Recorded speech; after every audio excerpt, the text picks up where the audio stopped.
See,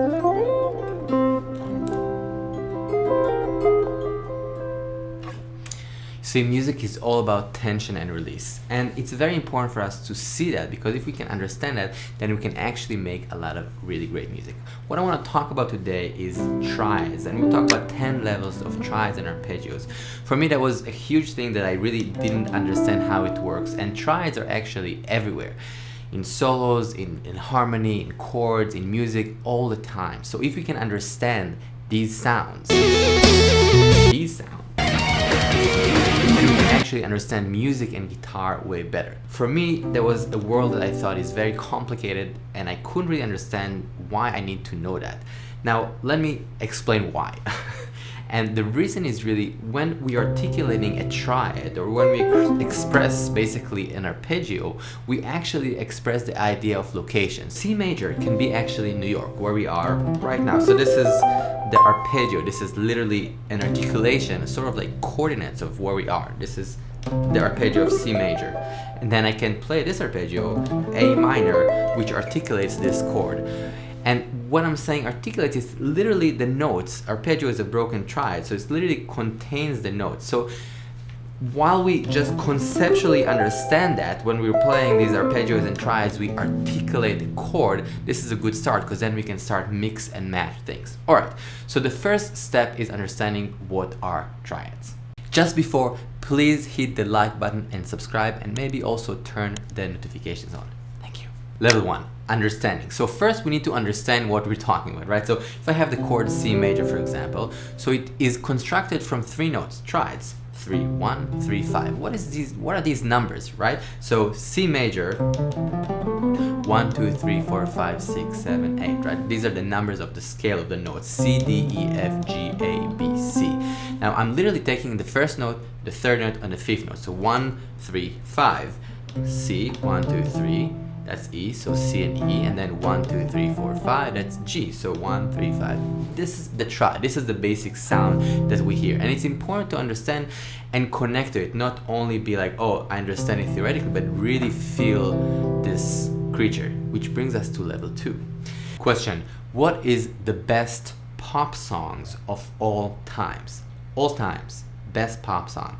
Drop a comment, hopefully with a link to a YouTube video or something. I want to check it out. It could be live, it could be an oldie, I don't mind. I just want to know, and I actually want to discover some new music, so please drop some links. Thanks.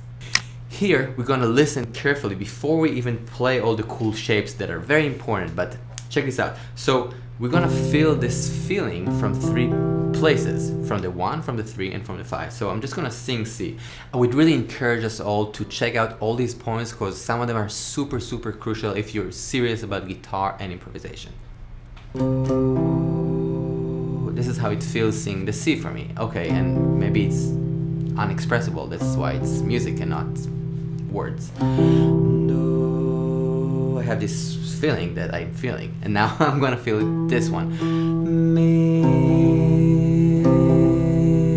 versus me do, and now I'm gonna listen to this last note, the G, sol, and then feel how it feels.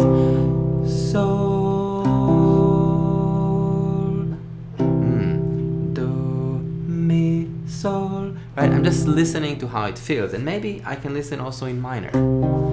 Do, mi bemol, E flat, sol, mi bemol, do. Now, it doesn't have to be perfect. I'm not trying to be an opera singer, but I was trying to create a sound that is, you know, the note itself, or at least as close as possible. How do triads actually sound? Alright. Check this out. C, C major, G major, first inversion, and this is A minor.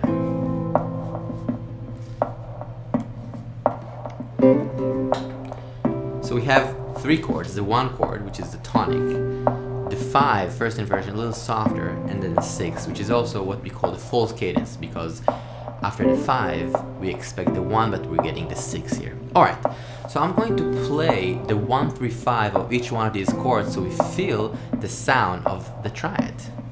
So I'm going to play C major to G to A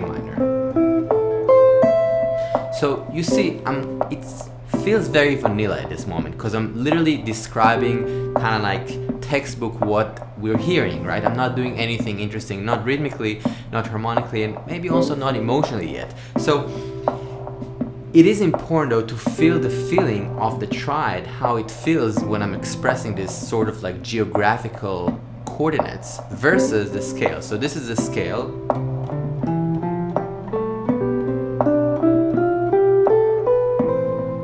Totally fine, but this is a little general. This is sort of like, okay, we are all on planet Earth versus maybe in New York. So it would sound like this. So again, the triads versus the scale. So this is the triads. Boom, boom, boom.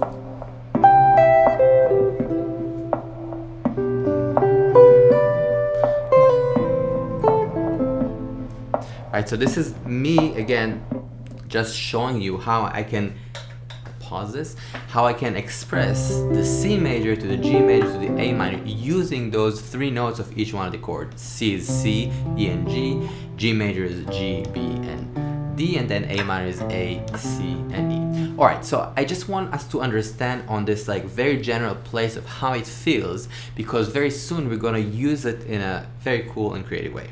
By the way, all this information about triads and the scales and how it all relates is a part of a big workshop I created called Unlocking the Fretboard. If you're interested, you can check more information there. Okay, so how did I actually know what are the notes in C major, right? How did I know where to find them on the board? So let me show you this really, really quickly. This is very important and very simple actually. In order for me to even express these ideas, right, I have to understand what are the notes and where they are located. So it's very simple. So from the sixth string, we'll start with one simple shape, which is this one.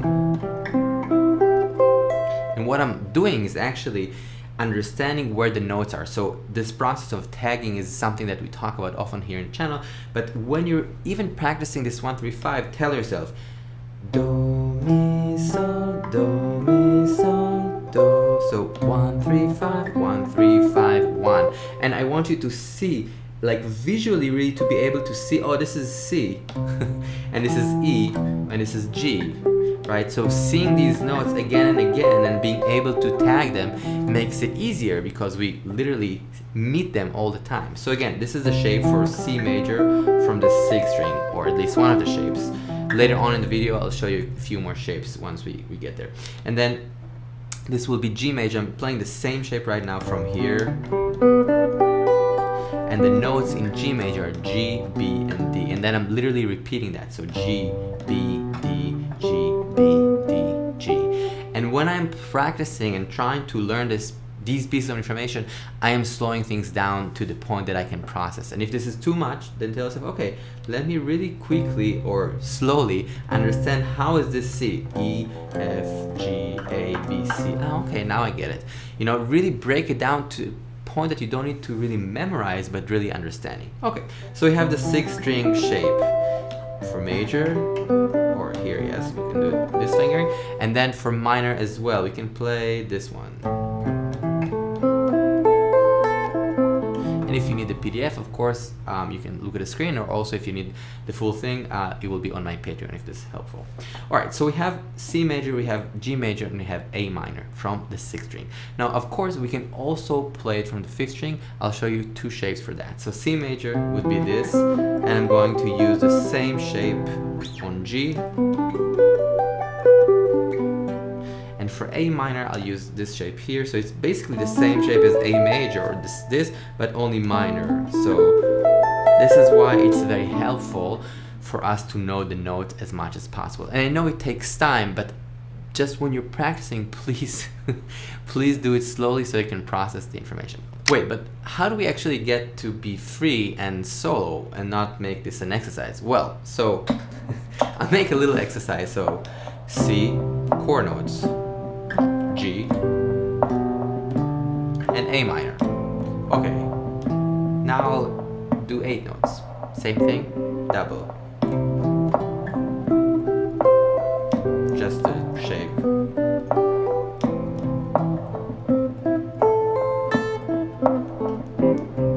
Now This is again very technical, right? So now I have to try and mix between these ideas and a scale. So I'm going to use a scale, and I'm going to incorporate parts of the triad, not everything. I don't need always to tell you, hey, I'm located exactly in these coordinates. I can be like, hey, let's meet there and hang out. So check this out.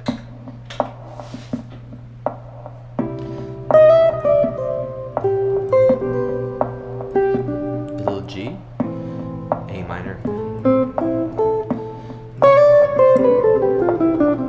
scale, little G,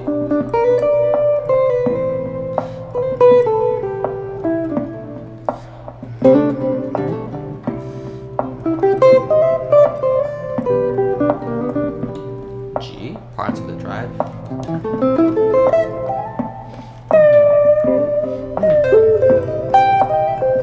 parts of C,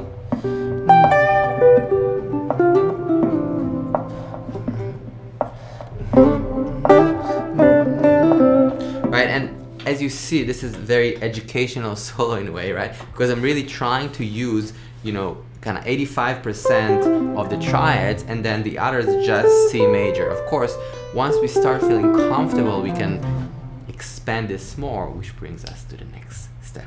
In this step, I'm going to add half step beneath the chord tone. Check this out. For example, C, G, A minor. Now this is aggressive because it sounds like an exercise and it's not very interesting, but the idea is what we care about. I'm going to use it now in mixed with some scale and a little bit of half stepping to the triad.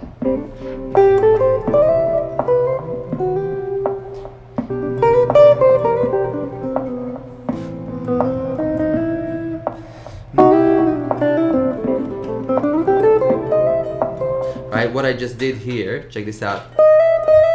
I know that the E is a very important part of the C major triad because it's the 3, it gives us this kind of beautiful sound, and I play deliberately this like flat 3, which gives us very harsh sound against the major, and then resolving it. So this kind of rub is a big part of this idea that I mentioned in the beginning of the tension and release. So by playing half steps to the chord tone, I'm creating a lot of tension and then releasing it, so the resolution feels stronger and better. Let's do it one more time with a little bit more room for improvisation.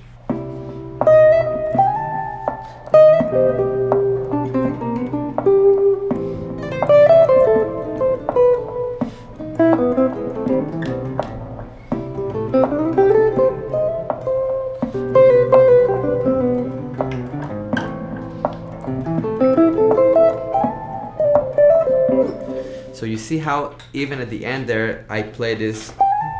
So I basically, instead of one chromatic note to the A natural, I went from the flat, from the 7 of the A minor, kind of added the 7 and did this kind of thing. It was pretty quick, just like, right, just a little chromatic thing, but for me it adds a lot of color and a lot of flavor to this idea of expressing the center, the triad, the coordinates, versus kind of messing with it and be like, check this out. In this part of the video, I'm going to show you some of the framework for major and minor triads in 5 basic positions. It's a little bit of work, but it's really worth it. C major, starting from the 5th string, and again, always trying to tag and think about the notes. From the 6th string with the 4th finger. There are a few options to finger this, or here from the 6th string with the 2nd, and this is the finger that we talked about earlier, or the 3 octaves,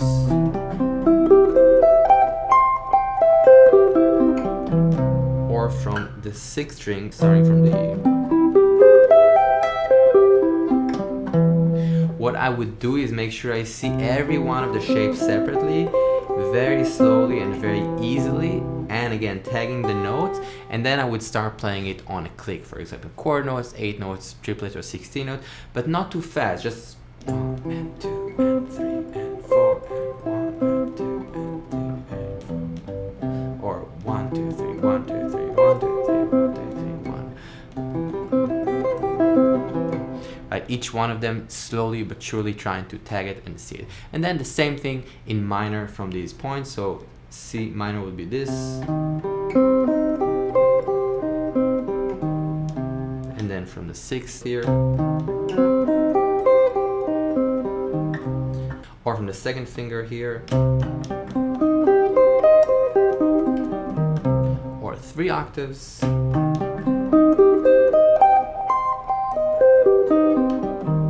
Or from the 6th string with the 1st finger here with the 1st, so I'll use this bar here for now. There are different fingerings that are optional, but this is a decent one. So again, this is the basic framework, and it takes time to kind of get comfortable with it. One of the things I like doing is taking a simple shape, like for example this just 6 string major shape, and then what's my drive, and then B minor from the 6th, B flat, just moving in half steps, A minor for example. You can come up with your own things. This is a simple one because it's the same shapes. Later on I would recommend trying to take different shapes from different areas, but as a starting point it's really great. And the idea is continuing the process of mapping, and then of course taking it to the song with 3 chords and trying to make something out of it in your solo, and being aware of the notes and how they are being articulated within the triads. And the last point, and maybe the most important one, is take it slow. This is not simple stuff. This is a lot of information, and I know that it could be sometimes hard, sometimes frustrating, but I promise you this is very, very important. And if you're gonna take your time and really be honest with yourself and process this, you will learn a lot about music and guitar, and you will be more free. So I hope this is helpful and fun, and I'll see you very soon. Peace out.